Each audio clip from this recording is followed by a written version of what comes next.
Unité, c'est 3 potes qui partent à la rencontre de vignerons et vigneronnes qui travaillent en biodynamie ou en nature. Avec la caméra de Marco, on rencontre les vignerons que nous présente Nico dans mon Anjou natal.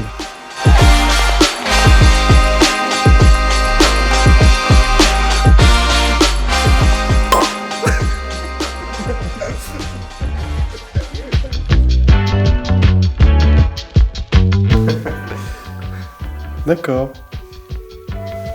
Et c'est moi qui commence là? Tu t'appelles? Je m'appelle. Bah oui. Bonjour, je m'appelle Eric Dubois. Comme tu veux.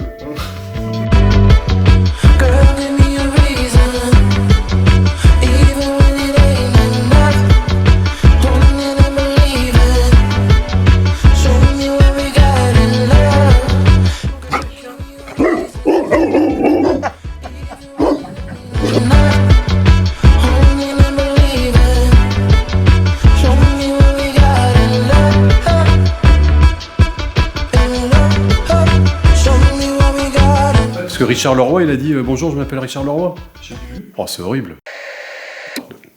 Moi, je suis né un peu dans le vignoble. Mon grand-père, mon père, mon oncle, mes oncles, enfin, voilà. C'est une famille de vignerons, voilà, dans le Saumurois.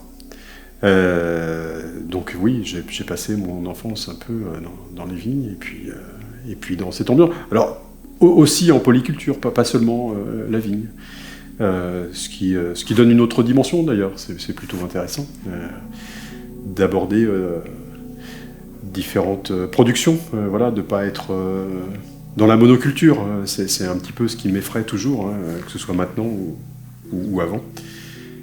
Et finalement, j'ai envisagé cette activité plutôt tard.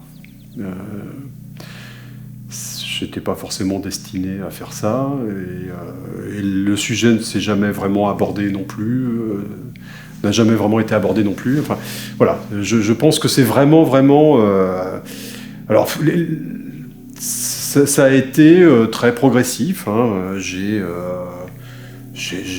fait des petits séjours dans un négoce de Loire-Atlantique, et puis après j'ai été formateur dans un lycée agricole, et puis s'est présentée cette offre de l'hôpital de Saumur pour le Clos Cristal, voilà, à laquelle j'ai postulé. C'était en 1995. Et ça m'a occupé 21 ans.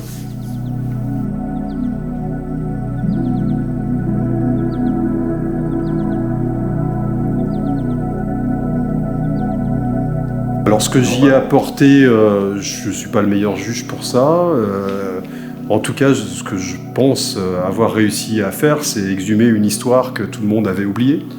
Parce qu'il suffit de reprendre un petit peu les mots, les textes des années 90. Enfin, il y avait presque un refus de cette histoire-là, qui était emblématique d'un passé viticole un peu classique. À une époque où on passait plutôt dans une phase moderne, et ce sont des écrits qui sont restés, qu'on peut lire, qui sont assez étonnants d'ailleurs. Il y a un vrai pas qui est franchi là, à ce moment-là. Et on a effacé un petit peu cette histoire-là, celle-ci, cette histoire, comme d'autres hein, d'ailleurs. Et on est maintenant à une période où on a besoin de se référer à nouveau à des histoires, le vin devenant culturel. Hein, il faut alimenter un peu tout ça par l'histoire et par toutes les particularités géographiques et toutes les singularités de chaque terroir et territoire. Hein.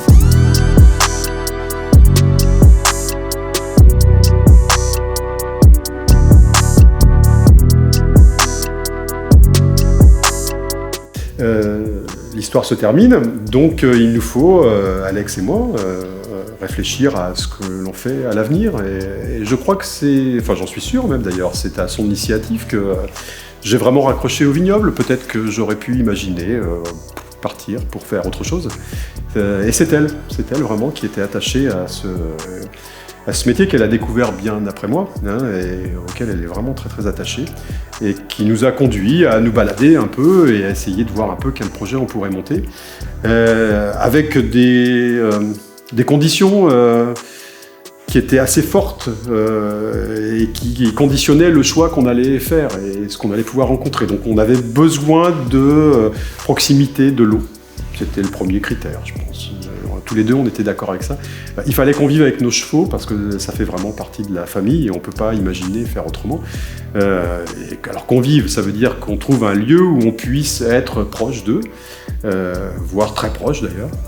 Et puis, ça conditionnait aussi le fait que le vignoble soit regroupé parce que, on a décidé de ne pas trop mécaniser nos pratiques le moins possible et plutôt utiliser l'aide des compagnons, là. Donc, il faut un vignoble regroupé et puis plutôt une petite surface. Et voilà, on n'avait pas trop de contraintes d'un point de vue géographique, on s'est un peu baladé et jusqu'à rencontrer la proposition de Loïc, là, Loïc Mahé, qui était ici à notre place avant et qui souhaitait arrêter un peu cette expérience de la Franchet pour se recentrer sur ses vignes de Savenière. Voilà, on s'est bien entendu et on a commencé cette aventure pour faire la taille de l'année 2018.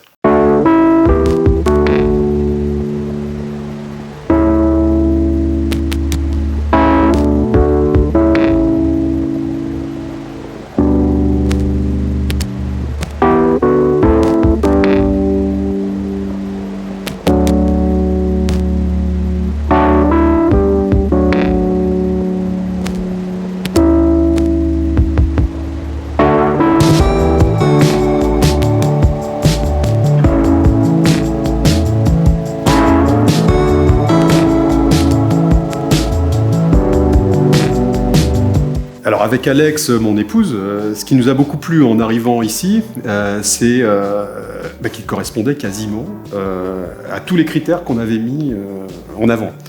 Donc voilà, on arrive ici, on trouve un vignoble de 5 hectares et demi, à l'ouest de la Possonnière, un ancien paysage de vignoble, mais où tout a été repris par des prairies, un peu de bois, des cultures, mais un paysage très très diversifié. Sur lequel ne reste quasiment que ce vignoble-là, avec notre voisin, là, qui a 1 hectare, qui est l'ancien de la commune. La partie est de la commune est en appellation savenière, donc largement plantée en vigne, mais cette partie ouest ne l'est plus, et ça nous a beaucoup plu.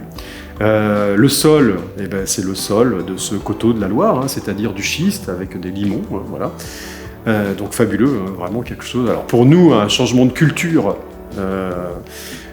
énorme, parce que le saumurois avec le calcaire, alors le Clos Cristal c'est calcaire et sable, ici on est sur schiste et limon, donc on est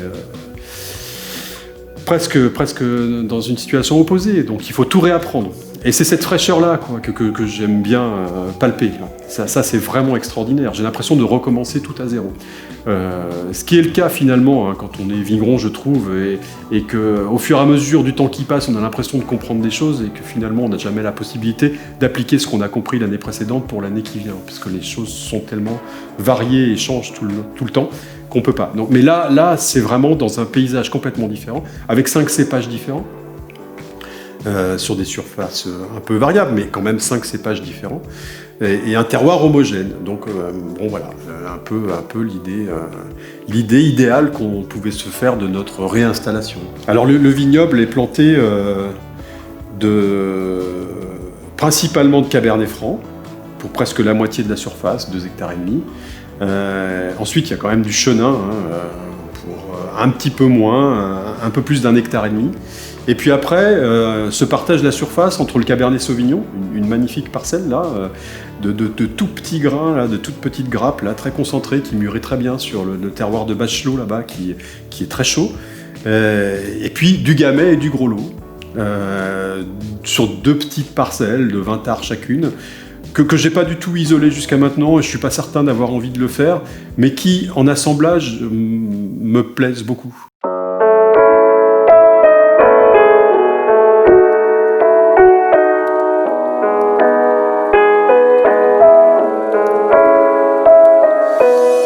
Il y a un personnage un peu phare de ce vignoble de la Loire, là, qu'on n'a pas suffisamment mis en valeur, je trouve, parce qu'il nous a tous donné des grandes informations, des grands coups de main. Je parle pour moi, mais je sais que pour d'autres, c'est la même chose, qui s'appelle Christian Brault, qui est un prestataire de service, qui met les vins en bouteille, entre autres, mais qui les filtre aussi. Enfin, et au-delà de ça, c'est quelqu'un qui a acquis une expérience formidable du vignoble, parce que voilà, il a eu l'occasion, alors il est officiellement à la retraite maintenant, sa fille a repris l'entreprise, c'est à Beaumont-en-Véron. Et ce jour-là, Christian se présente et je lui expose mon cas en lui disant, tu sais Christian, j'ai une demande pour un copain, donc il n'y a pas de soufre pour le moment avant la mise en bouteille, mais bon, on va faire une petite partie de la mise sans soufre et puis le reste, on le fera. Et le personnage est plutôt tonitruant et surtout les journées commencent de bonne heure en fait, hein. Il devait être peut-être 6h30 ou 7h, et là il part dans une démonstration incroyable en disant que vous me faites chier avec vos vins sans soufre, etc. Ton vin, il a fait ça, l'alcoolique est complètement terminé, la malo est complètement finie. Bon, d'un point de vue technique, il est très très pertinent, hein, toujours. Hein. Et la tenue à l'air, ça tient bien, on y va. Et ce jour-là, on a mis 20 000 bouteilles sans soufre. Et je n'ai réalisé que le lendemain, je pense, ce qu'on venait de faire. Bon, et c'était magnifique. Et c'était magnifique. Donc voilà, c'est un accident, quelque part, où j'ai été poussé, ou agréablement poussé. Ça a fonctionné, c'était super. Et voilà, à partir de là, j'avais fait quelques petits essais comme ça, voilà, mettant en bouteille à la main, etc. Mais là, c'était la première démonstration un peu effective, quoi. Okay. Voilà. Écoute, c'était à la fin des années 2000, il y a une dizaine d'années, je pense, ou 2008 peut-être. Bah, au début, ouais, ça va. J'ai pas l'impression d'avoir des choses très intéressantes à dire.